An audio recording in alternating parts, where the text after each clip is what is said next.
ഒരു കല്യാണം കഴിഞ്ഞ, സൽക്കാരം കഴിഞ്ഞ എത്ര കുടുംബങ്ങളാണ് ചിന്നിച്ചിതറുന്നത്.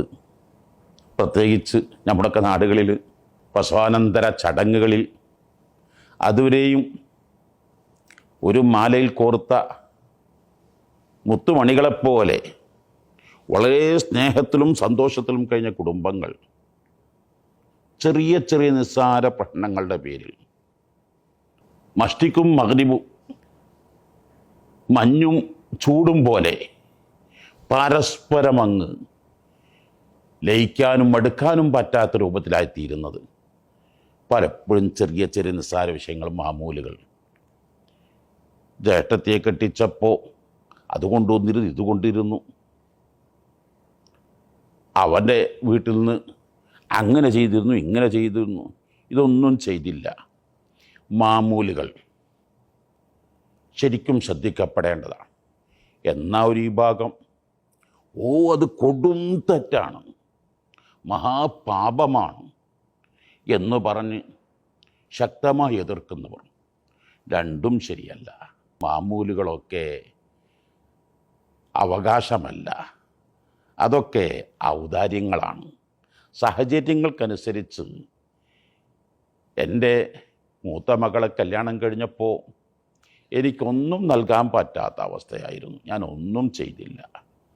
രണ്ടാമത്തെ മകളെ കല്യാണം കഴിഞ്ഞപ്പോൾ എനിക്ക് അല്ലാഹു തആല കുറേ സാമ്പത്തിക ശേഷി, സൗകര്യങ്ങൾ, സംവിധാനങ്ങൾ തന്നിട്ടുണ്ട്. ഞാൻ എന്തെങ്കിലുമൊക്കെ ചെയ്തു. ഇതിൻ്റെ പേരിൽ രണ്ടും തുലനം ചെയ്യാൻ പാടില്ല. കിട്ടിയതും കൊടുത്തതും ഒന്നും പരസ്പരം താരതമ്യപ്പെടുത്താതെ, തുലനം ചെയ്യാതെ, അമ്മായിമ്മ പ്രസവാനന്തരം എന്തേ കൊണ്ടുവന്നത്, എത്രേ കിട്ടിയത്, ഇത്രേ ഉള്ളൂ, ഇത് മതിയോ, ഞാൻ അത്രയല്ല കൊണ്ടുപോയത്, ഞാൻ കൊണ്ടുപോയതിനൊക്കെ അറിയില്ലേ എന്നൊന്നും പറഞ്ഞ് പ്രശ്നങ്ങളുണ്ടാക്കരുത്. ഇത് നിസ്സാര വിഷയങ്ങളാണ്. പരിഹരിക്കാൻ പല മാർഗങ്ങളുമുണ്ട്.